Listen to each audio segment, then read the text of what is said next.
Situation और अच्छा ये तो बड़ी कंफ्यूजिंग वाली बात है कि यार अगर PR1 एक्टिवेट हो रहा है तो वायरल डीएनए भी एक्टिवेट तो हो रहा है, ठीक है, लेकिन ये ऐसा क्यों है? अब इस चीज को अंडरस्टैंड करने के लिए हमने एक दो और एक्सपेरिमेंट किए।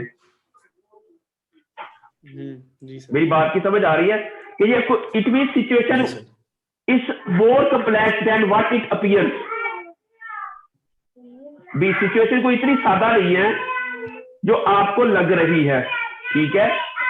अच्छा, फिर एक और पेपर था, हमें पता चला कि दुनिया में कुछ और पेपर्स भी हैं। अच्छा, एक म्यूटेंट किसे कहते हैं, वो है आइडिया आपको? क्या चीज है? म्यूटेंट किसे कहते हैं? जो कॉज करता है म्यूटेशन कॉज करता है डीएनए में एग्जैक्टली, म्यूटेंट वो होता है जो किसी भी जीन के अंदर चेंज इन डीएनए, ठीक है। अच्छा, अब इन्होंने पता चला कि एक ऐसा पौधा है जिसके अंदर सैलिसाइक्लिक एसिड बायोसिंथेसिस जीन जो है ना, SID2, ये एक जीन है जो कि सैलिसाइक्लिक एसिड की बायोसिंथेसिस करवाता है।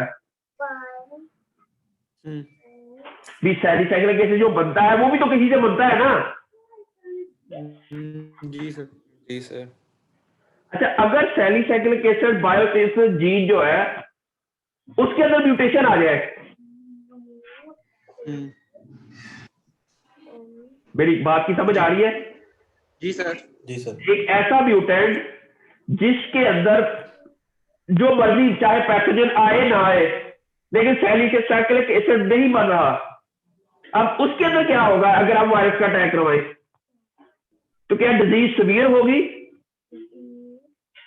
जो नॉर्मल प्लांट है उसके बजाय? होनी तो सीवियर ही चाहिए। हाँ, सीवियर होनी चाहिए, एग्जैक्टली। अच्छा, सीवियर होनी चाहिए।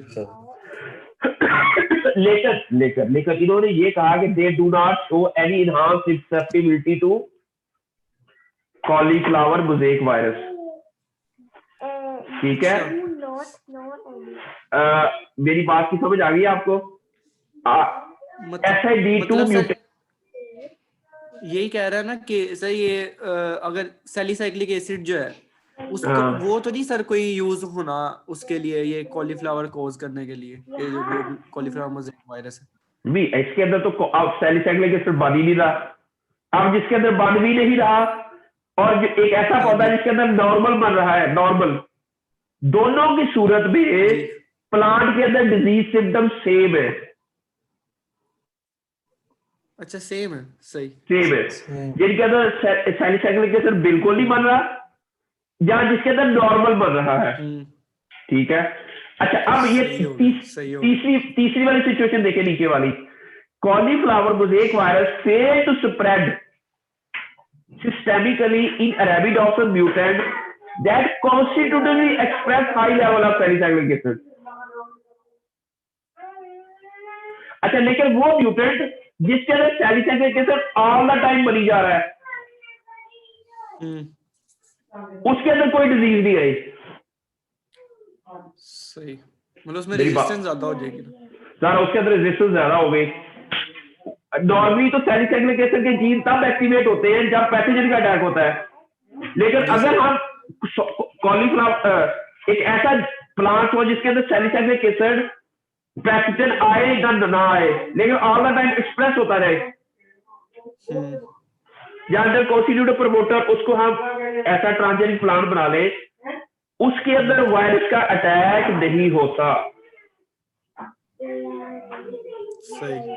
यहाँ सिचुएशन आपको सब क्लियर हुई है? तो थोड़ी बहुत मैं क्या कहना चाह रहा था? जी सर, लगी समझ। जी सर। अच्छा, अब इससे नेक्स्ट जाते हैं। इसी बेस के ऊपर हमें अगर ये पेपर्स हमें ना पढ़े होते तो हमें अगला एक्सपेरिमेंट ही कर सकते थे। इसलिए मैं आपको बार बार कहता होता हूँ, study as many as paper as you word. अच्छा, अब नेक्स्ट क्वेश्चन। अच्छा, assay mediated defense response are capable of restricting virus but may be ineffective in wild type alone. अब इससे आपको क्या लग रहा है? अगला क्वेश्चन करते हैं। पूरा बनना express high level of FA. अच्छा, वाइल्ड टाइप वो प्लांट वो होता है जो नॉर्मल होता है, जो जिसके अंदर नॉर्मल लेवल ऑफ सेलिसाइक्लिक, हाँ, जिसके अंदर म्यूटेशन ना आई हो। अब इस स्टेटमेंट से आपको क्या लग रहा है? What you think? नहीं, अपने में से नहीं, ऐसे वहां से कोई भी तो सिर्फ आपको मतलब कि सर यही बताओ तो इससे मीडिएटेड जो रिस्पॉन्स होते हैं वो म्यूटेंट पे ही काम करते हैं, वाइल्ड टाइप पे नहीं करते। हाँ, एग्जैक्टली। अच्छा, ऐसे mediated defence response are capable of restricting virus spread with salicylic acid. जिस प्लांट के अंदर ओवर एक्सप्रेस हुआ है उसके अंदर वो वायरस को कंट्रोल कर रहा है जी। लेकिन नॉर्मल प्लांट या वो प्लांट जिसके अंदर सेलिसाइक्लिक एसिड बन ही नहीं रहा, उसके अंदर वो इनइफेक्टिव है। जी अच्छा, अब ये सिचुएशन है हमारे पास। अब हम वो जो पहली कहानी है इसके अंदर इट मीन दैट ये जो ट्रांसक्रिप्ट बन रहा है PR1 का नॉर्मल के अंदर, इट मीन ये तब बन रहा है जब वायरस भी पहुंच गया है वहां। अच्छा, इसको सिचुएशन को अब मैं दोबारा आगे इंशाल्लाह अभी आपको बताता हूं। अब हमने ये चेक करना है बच्चे, इससे हमने एक अंदाजा लगाया कि अब हमें एक एक्सपेरिमेंट करना चाहिए। अब हमने ना दो एनालिसिस करने हैं, दो एनालिसिस किए, एक है स्पेशल और एक है टेम्पोरल। अब स्पेशल किसे कहते हैं? स्पेशल कहते हैं स्पेस, टेम्पोरल का मतलब टाइम। अच्छा, फर्ज किया अगर आप कोई एनालिसिस कर रहे हैं किसी पौधे के ऊपर, आपने लीफ लिया, उसका एक एनालिसिस किया जून के अंदर 15 तारीख को, एक 25 को, फिर आगे जुलाई की 1 को, इसे कहते हैं टाइम। अच्छा, अगर आपने स्पेस का मतलब है एक एट द सेम टाइम जब आपने वायरस इन्फेक्शन करवाई, लीफ के जो लोअर लीफ है उसके ऊपर भी एनालिसिस किया, लीफ के अपर वाले पार्ट में भी किया, लोअर पार्ट में भी किया, दरमियान वाले पार्ट में भी एनालिसिस किया, फिर आगे जाइलम के अंदर भी किया, फ्लोएम के अंदर भी किया। इसे कहते हैं स्पेशल स्पेस।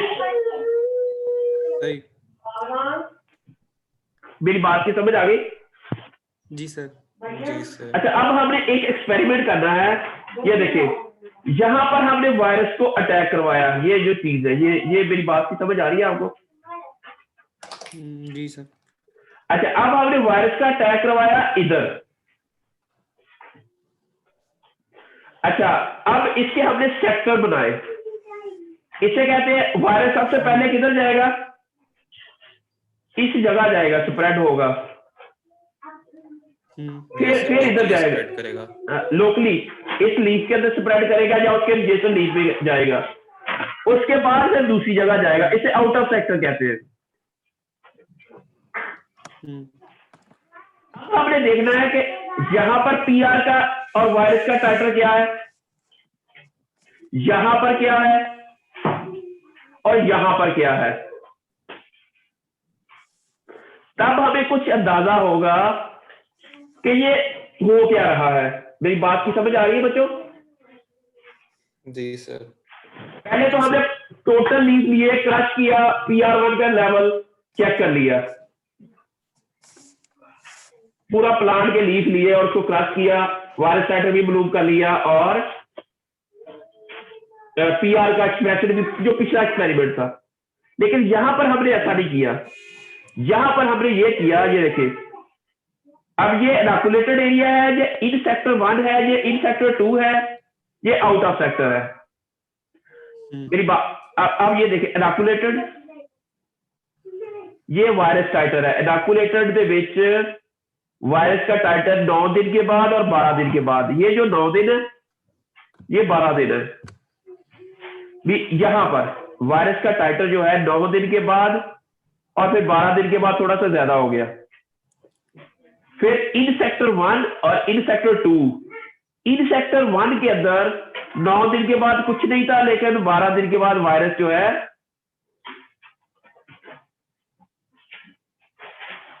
सॉरी 12 और 19 दिन के बाद, सॉरी 12 और 19 दिन के बाद काफी वायरस सेटल हो गया। इसी तरह इन सेक्टर 2 के अंदर, इन सेक्टर 1, इन सेक्टर 2, उसके अंदर भी सिचुएशन यही रहेगी। 12 दिन के बाद वायरस सेटल कम है, लेकिन 19 दिन के बाद ज्यादा। अच्छा, लेकिन आउट ऑफ सेक्टर की बात देखिए, out of sector what is there? कुछ भी नहीं। कोई वायरस नहीं है। ठीक है, अब हमने इन्हीं के अंदर PR1 का एक्सप्रेशन चेक करना है। सही। अब ये देखिए, इनॉकुलेटेड के अंदर PR1 के एक्सप्रेशन 12 दिन के बाद, लेकिन 19 दिन के बाद कम हो गया। जी जी सर। इस तरह 12 दिन के बाद इन सेक्टर 1 के अंदर और 19 दिन के बाद, ठीक है, इस तरह इन सेक्टर 2 के अंदर भी। अच्छा, आउट ऑफ सेक्टर के अंदर ज्यादा हो गया PR1 का एक्सप्रेशन। अब इससे हमें क्या कंक्लूजन आ रही है? अब ये देखिए, अच्छा अगर तो PR1 का एक्सप्रेशन ज्यादा है तो वायरस का टाइटर कम है। कम है। लेकिन अगर वायरस का टाइटर ज्यादा है तो PR1 का एक्सप्रेशन कम है। कम। Inverse relation. इनवर्सली प्रोपोर्शनल है। मेरी बात की समझ आ रही है? इट मींस जी सर। जिस जगह PR1 एक्सप्रेशन पहले हाई हो गया वहां वायरस रिस्ट्रिक्ट हो गया। जिस सेल के अंदर वायरस पहले पहुंच गया वहां PR1 का एक्सप्रेशन नहीं हुआ। सही। सिचुएशन समझ आ रही है? जी sir. It means PR1 is a very good gene to control viral diseases. जी सर। अच्छा, लेकिन PR1 एक्टिवेट कब होता है? जब NPR ज्यादा होता है। NPR1 जीन का एक्सप्रेशन ज्यादा होता है। क्यों ना हम एक ऐसा काम किया जाए कि NPR1 को पहले ही ओवर एक्सप्रेस करवा दे, इससे पहले कि वायरस वहां पहुंच। अच्छा, अब ये जो कहानी है ना, इसका मतलब ये है कि वायरस के अंदर कोई ऐसी चीज है, ये देखो जहां वायरस पहुंचा है वहां PR1 का एक्सप्रेशन कम हो गया। इट मीन वायरस के अंदर कोई ऐसी चीज है जो PR1 के एक्सप्रेशन को स्टॉप कर रही है, इनहिबिट करती है। जी सर। इट मींस वायरस ने कुछ ऐसे, वो P6 प्रोटीन है जो जिसके ऊपर मैंने काम बताया ना, वो P6 प्रोटीन क्या करती है? वो NPR1 जीन को जाकर इनएक्टिवेट कर देती है। अच्छा, अब नेक्स्ट क्वेश्चन ये था हमारा कि ये वही चीज, वो कहानी दोबारा, कि cauliflower mosaic virus induce systemic acquired signals, but these are inhibited in the tissues invaded by the viruses. सही। ठीक है। अच्छा, is the one of the virus code protein that act as a defense suppressor? इसमें से question नहीं होता है ना हमारा। जी सर। तो फिर हमारा नेक्स्ट क्वेश्चन ये था कि अब वायरस के कुछ 6-7 प्रोटीन है, अब इनमें से वो कौन सी प्रोटीन है जो कि एज ए डिफेंस सुप्रेसर है? ये पूरी कहानी है। फिर हमने वो पता चला कि ये P6 है। अच्छा, P6 क्या करती है? वो मैं सारी कहानी आपको ना जल्दी जल्दी से, ये कि वो जीन है जिसको हमने ओवर एक्सप्रेस करवाया, ट्रांसजेनिक प्लांट बनाया तो सुप्रेस हो गया, लेकिन नॉर्मल प्लांट का अच्छा था, लेकिन जब हमने P6 को एक्सप्रेस करवाया तो पौधे की स्टंटेड ग्रोथ हो गई। It means this P6 has a role. अब हमने नेक्स्ट ये करना था, ये मैं सारी कहानी आपको बात। अच्छा, अब ये था कि P6 ने सैलिसाइक्लिक एसिड बनने से पहले को सुप्रेस किया, ठीक है, या सैलिसाइक्लिक एसिड बनने के बाद उसने इसको सुप्रेस किया, वो एक कहानी थी। तो पता चला कि नहीं सैलिसाइक्लिक एसिड तो बन रहा है उसके अंदर, सैलिसाइक्लिक एसिड बनने के बाद इसने कुछ सुप्रेस किया है, वो हमने पूरे एनालिसिस करने के बाद हमें पता चला। ठीक है, तो वो काफी कहानी है, मैं इंशाल्लाह आपको डिटेल से इसके बारे में अभी पढ़ाऊंगा। ठीक है, अच्छा अब हमारा जो फाइनल कंक्लूजन वो यही है कि P6 down regulate HA but up regulate jasmonic acid, ये वो कहानी अभी। अब ये देखें, अब ये कहानी है, अब ये जो कहानी है ना इसमें देखें, अब ये हमने ये चेक करना था कि P6 क्या करता है। could NPR1 be the target of P6? तो वो हमारी कहानी, ये सारे एक्सपेरिमेंट हमने और किए। ये देखे ना, ये जो NPR1 है ना, ये जो GFP आपको नजर आ रही है न्यूक्लियस के इर्द गिर्द, ये सारी NPR1 है। ये भी मैं कहानी आपको डिटेल से पढ़ाऊंगा। ठीक है, लेकिन जिसके अंदर P6 है उनके अंदर NPR1 का लेवल कम है। ये देखिए, ये देखिए,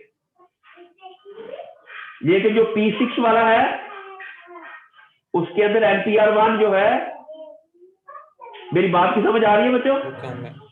ठीक है, अच्छा इस तरह फिर हमने वो काफी एक्सपेरिमेंट किए। अब हमें पता चला, ये फाइनल हमारा मॉडल था जो हमने फाइनल मॉडल दिया। हमारा जो फाइनल मॉडल ये था कि P6 ने क्या किया, इस NPR1 को डिग्रेड कर दिया, जिसकी वजह से ये सारे डाउनस्ट्रीम प्रोसेस जो थे वो नहीं हुए। जब ये नहीं हुए तो प्लांट के अंदर डिजीज आ गई। इसका मतलब ये है कि हमें NPR1 को पहले ही एक्टिवेट करना है ताकि वायरस पहुंचने से पहले वो अपने PR जीन को एक्टिवेट कर सके। मतलब सर जो उसका मेन टारगेट था P6 का वो NPR था और एग्जैक्टली वो NPR1 था। सही। It mean NPR1 is a very वो बड़ा ही बहुत एक्टिवेट जीन है जो कि हेल्प करता है प्लांट को टू रिस्ट्रिक्ट द पैथोजेंस। अब हमने ये मालूम करना है कि इसको कैसे एक्टिवेट किया जाए सिट्रस के अंदर। सिट्रस के अंदर इसकी कितनी डाइवर्सिटी है, सिट्रस के अंदर ये क्या क्या कर रहे हैं, दैट्स अ बिग क्वेश्चन। सही। क्या अरेबिडोप्सिस की तरह ही काम हो रहा है सिट्रस के अंदर, या इसका कोई मैकेनिज्म थोड़ा सा डिफरेंट है?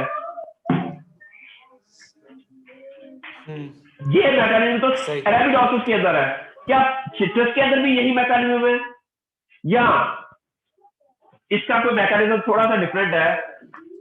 इसके लिए हमें काफी एक्सपेरिमेंट भी करने पड़ेंगे, लेकिन हम जीनोमवाइट को हम जस्ट बायोइनफॉर्मेटिक्स पे काम कर रहे हैं।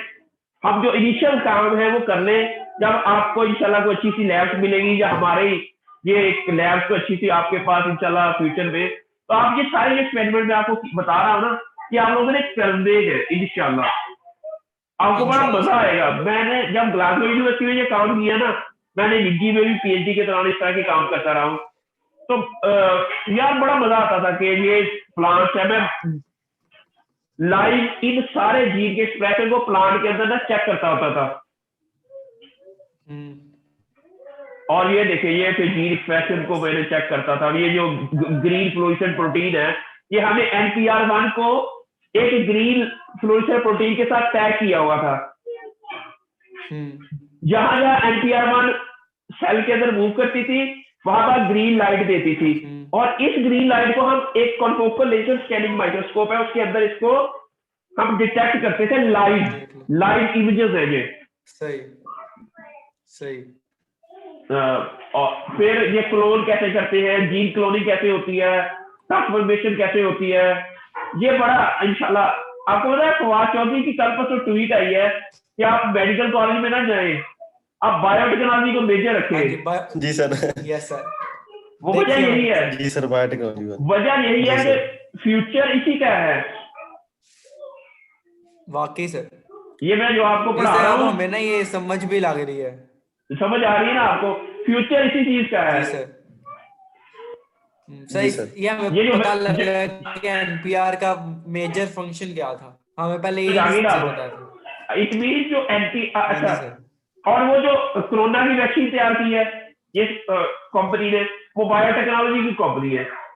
अगर बायोटेक्नोलॉजी ना होती ये वैक्सीन न तैयार होती। वो भी इन्होंने ऐसे ही, ये जो मैकेनिज्म है प्लांट के अंदर आपको वायरस के आज समझाए हैं ना, ऐसे ही जो प्लांट ये ह्यूमन सेल्स लेते हैं जिसे स्टेम सेल्स कहते हैं, उसके अंदर ये ऐसे इंफेक्ट करवा के ये चेक करते हैं कि कौन सा इम्यून सिस्टम कैसे एक्टिवेट होता है। वो जीन फिर वो कंडीशन दे के देखते हैं, फिर वो पता चलता है कि ये क्या होती है चीज, फिर जाके वैक्सीन बनती है। हम वही काम वैक्सीनेशन वाला प्लांट के अंदर आप कर रहे हो। इस बात की समझ आ गई आपको? तो समझो यही इसी तरह का मिलता जुलता आप काम, you are working as a plant biotechnologist. P6 ये हमारी फाइनल कंक्लूजन थी, ये मैं आपको बता देता हूँ। अच्छा, P6 is an effector protein facilitates systemic spread of cauliflower mosaic virus by suppressing active-mediated defense response that would otherwise be long-distance movement. P6 promotes the modification of NPR1 to an inactive form. ठीक है? अच्छा, फिर अब ये सारी कहानी करने के बाद अभी भी इसमें से क्वेश्चन रेज हो रहा है कि क्या P6 सिर्फ इसको NPR1 को अफेक्ट कर रहा है या किसी और पाथवे को भी कर रहा है?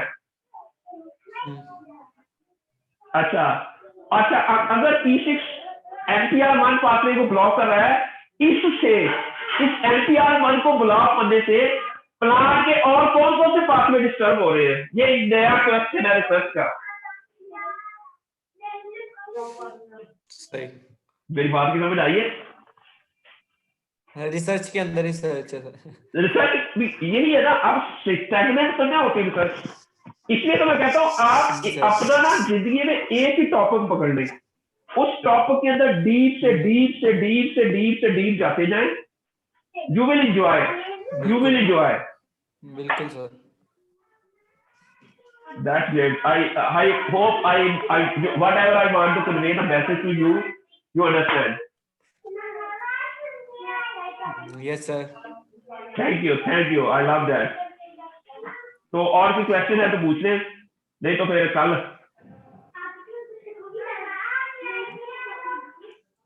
सर वो जी बच्चे, पेपर से मुतालिक ऑलिव वाले से बस बात करनी थी, ये तो एनपीआर की तो वो समझ लग कर गई ली अच्छी। थी ऑलिव के सर से। कर ली हो कर ली आप लोग? हाँ, कर ली वो बात। ठीक हो गया तो बस यही। अभी तो मैंने घर आया हूँ लेट, अभी तक मैंने खाना नहीं खाया। मैं क्या बच्चों को टाइम दिया हो तो पहले किसी को ना बेगम मेरी ऐसा मेरा ना सर फाड़ रहा है, ये मैं खाना ना खाता, मेरा खाना ठंडा हो गया है। नहीं सर, आपका बहुत बहुत शुक्रिया सर। कोई मसला नहीं, मुझे बस बच्चे चाहिए जो काम करने वाले हो। इंशाल्लाह हम ना सर इंशाल्लाह सर करेंगे। चलिए ठीक है, फिर मैं ये वीडियो आपको सर हम इवॉल्व हो रहे हैं। जी, इवॉल्व होंगे आप इंशाल्लाह। इसके अंदर आस्ता ना आपको इंशाल्लाह इन डेप्थ चीजें हम अंडरस्टैंड करवाने की कोशिश करेंगे और भी अंडरस्टैंड कराने की कोशिश करेंगे। बिल्कुल सर। ठीक है फिर, ओके, अल्लाह हाफिज। अल्लाह हाफिज सर। Okay sir. मैं ये दोनों वीडियो भी भेज देता हूँ, बाकी ये P6 वाली में प्रेजेंटेशन भी भेज देता हूँ आपको। Thank you sir. ओके।